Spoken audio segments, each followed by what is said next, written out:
the greatest place. I mean, the time let's see, there's probably two places. School, because I would pick the place I spent most of the time, basically. Probably school, when I went to Catholic school, all white school. And then two, probably my home. Where was the one place that you did fit in? That I did fit in? My closet. Months ago, I asked you this question differently, and your answer was that you fit in with your family and in your neighborhood. Okay. And I asked you the question indirectly because I felt like you didn't fit in with your family. I feel like you fit in with your mom. Yes. That's probably true. Yeah. And that is what I heard in between the lines of what you wouldn't say before we got into a conversation about race or the truth of not knowing we could fit in. Right. That you felt that you fit in with your mom. Right. But that place of fitting in was skewed because of the questions around, Mom, where is my dad? Yeah. And so you had this navigating nonstop battle of self, and then also you said, I will just fit in with me. That's where becoming a doctor, because there is no higher position than a doctor, and then no one can tell you anything. That's why you became a doctor. It is not for any other reason. It is not for any other reason. You became a doctor because you were like, none of you people will be able to say anything. I'm going to be at the top of the food chain. I'm going to have the job. I'm going to get the accolades. I'm going to have the things, and I'm going to put that on as a cloak. And this will be my identity, and this cloak is going to cover me, and it's going to protect me, and then people can't penetrate you. Mm-hmm. It wasn't even about having a certain amount of money. It was about adopting an identity. Mm-hmm. Mm-hmm. And this identity became the tool and the thing. And as wild as it sounds, if you could think that the identity is the most important part, because to fit in with ourselves, we actually have to then know who the hell we are. Mm-hmm. So even though it wasn't long lasting, you were like, I know who I am. I am a doctor. Bingo. I got me a title. I know who I am. But that non-lasting part of it began to wear, and it got thin, and you were like, the doctor thing is nice. I'm grateful for the money.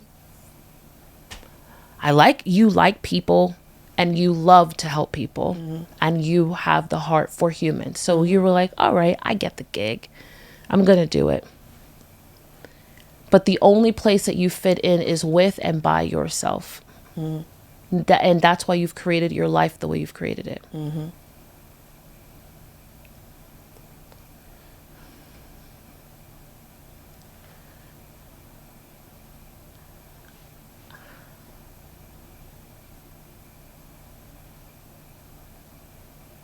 Has anyone ever made you feel safe? You don't have to tell me who. Anyone. Is there any human that lives today? Is there any human that lives today that has made you feel 100% safe? Probably my mom, my mother. Mm-hmm. Yep. And that's it. That's probably it. If I had to pick, yeah.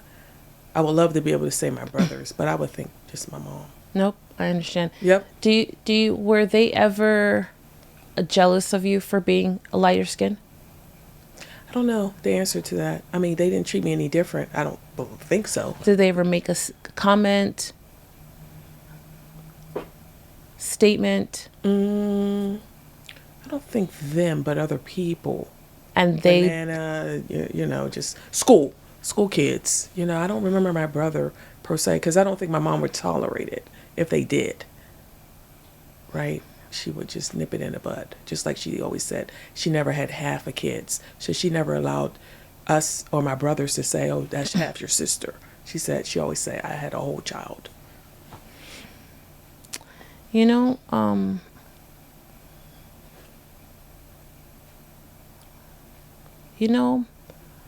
I think I'm going to have another topic I'm going to talk about soon. Colorism is such an interesting thing. And Dr. Young, you're amazing. Let me just tell you this. you have done something ridiculously huge for yourself, but also for everybody here in this room, and more importantly for me. The truth of how we satisfy our loneliness and our wanting to fit in, because it's not some people who need to fit in. I think the greatest lie is that some people of wealth, status, they give the illusion that there is no need to fit in, and they don't have that same need, and that what the human is lacking is money, which is why I talked about no interest in showcasing a Bentley behind me, because I know that every human was built to connect. That's what we're here for, and that's how we were built. Mm-hmm. And the more that we can do that, the stronger we are on this planet, and then we get to the thing we're meant to do. I love the fact that in the midst of that, you were like, come over here. And you pursued yourself in a silent way. And it was the thing for you. Mm-hmm. So imagine the next 12 months is not even about you doing anything new. It's literally talking nonstop until you have no more air about the things you've done. You talking nonstop. That's that word in the middle. It's not you talking about the things you've done. You talking nonstop. Mm. Oh, this is so good because we're on the same page now. She was like, I don't know if we're on the same page, but real earlier. She was like, you might be in the same area. Same book, maybe.